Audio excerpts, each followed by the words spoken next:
Halo teman-teman semua, kami dari kelompok Overlapping, mata kuliah Hukum Agraria dari Fakultas Hukum Universitas Mula Warman.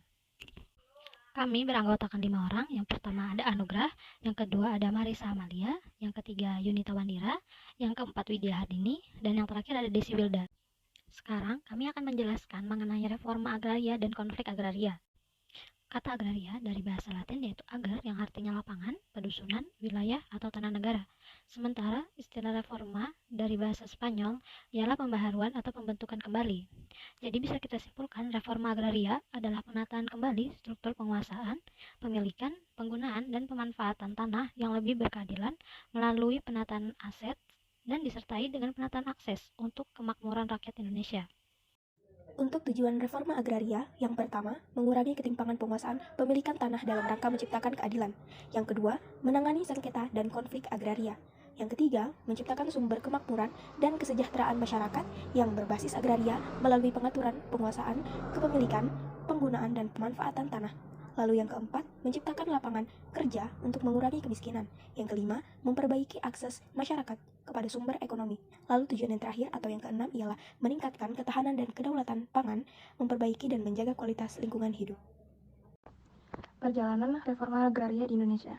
Yang pertama dimulai dari Presiden Soekarno, berhasil membangun infrastruktur hukum agraria nasional dan penghentian praktis atas hukum agraria kolonial.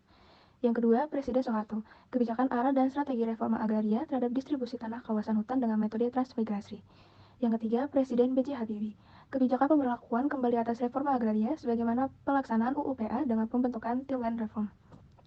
Yang keempat, Presiden Megawati Soekarno Putri, dengan Presiden Abdurrahman Wahid dan Presiden Susilo Bambang Yudhoyono, kebijakan reform agraria dengan kehadiran TAP MPR 9 tahun 2001 sebagai bentuk kembalinya reforma agraria. Yang terakhir yaitu Presiden Jokowi, kebijakan atas peraturan pelaksanaan aset dan akses.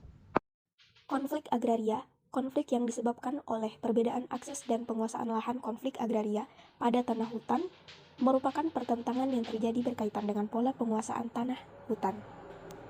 Terlepas dari banyaknya konflik-konflik agraria, ternyata banyak sekali faktor-faktor yang menimbulkan terjadinya konflik tersebut. Yang pertama, ketimpangan struktur penguasaan tanah yang dalam implementasinya ketidakadilan dalam pemenuhan hak dasar manusia. Yang kedua, didukung regulasi peraturan perundang-undangan yang kurang menjamin perlindungan hak-hak masyarakat. Tiga, penguasaan atas tanah serta perebutan sumber daya alam. Kemudian, penanganan sengketa konflik agraria dilaksanakan dengan prinsip kepastian hukum dan keadilan sosial dengan melibatkan yang pertama, antara orang perorangan. Kemudian yang kedua, perorangan atau kelompok dengan badan hukum. Yang ketiga, perorangan atau kelompok dengan lembaga badan hukum dengan badan hukum.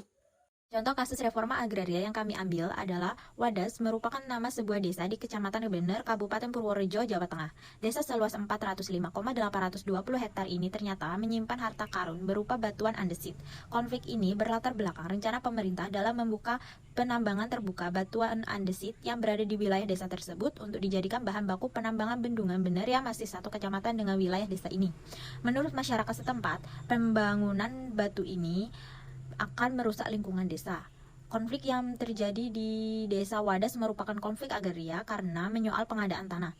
Konflik Wadas menjadi polemik karena beberapa pihak seperti pemerintah dan pemangku kepentingan menganggap pengadaan ini sudah sesuai dengan aturan dan undang-undang yang berlaku.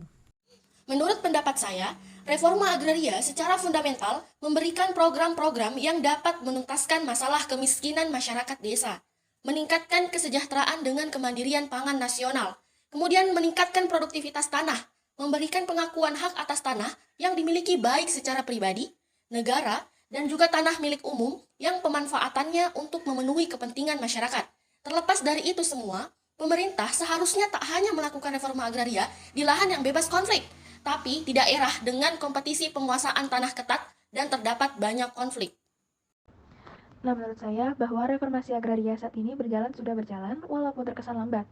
Hal ini dibuktikan dengan masih jauhnya target penerbitan sertifikat hak atas tanah dibanding dengan luas tanah yang ada di Republik Indonesia. Masa reformasi sebagai bagian awal untuk memperbaiki konsep yang dicita-citakan reforma agraria, mengatasi ketimpangan kepemilikan lahan dan penyelesaian konflik agrarian.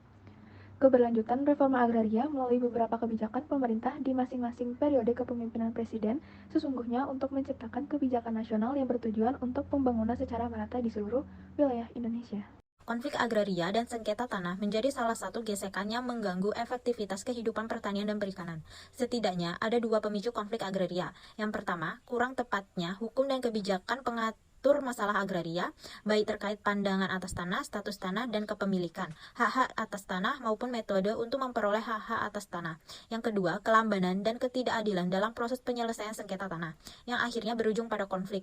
Akibatnya, banyak petani dan nelayan yang kehilangan mata pencaharian dan akhirnya menjadi pengangguran. Pendapat saya, karena reforma agraria bertujuan mengurangi ketimpangan penguasaan dan pemilikan tanah dalam rangka menciptakan keadilan, menangani sengketa dan konflik agraria, kemudian menciptakan sumber kemakmuran dan kesejahteraan rakyat yang berbasis agraria melalui pengaturan penguasaan, pemilikan dan penggunaan tanah, sedangkan bank tanah penyediaan tanah untuk ekonomi dan investasi.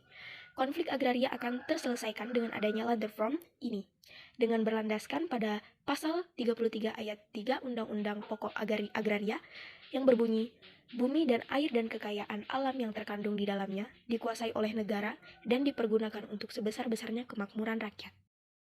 Sampai saat ini, reforma agraria sudah berjalan dengan baik. Namun, TAP MPR nomor 9 tahun 2001 tentang pembaruan agraria dan pengelolaan sumber daya alam belum dijalankan dengan baik karena masih ada konflik yang timbul di masyarakat. Karena tanah sebagai barang komoditas yang dulunya untuk kemakmuran rakyat, namun sekarang tanah digunakan sebesar-besarnya untuk kemakmuran investor. Sekarang pada masa Presiden Jokowi, penataan aset dan akses. Tapi banyak rakyat yang belum dapat mendaftarkan tanah untuk mendapat sertifikat karena akses yang kurang apalagi di daerah pedalaman.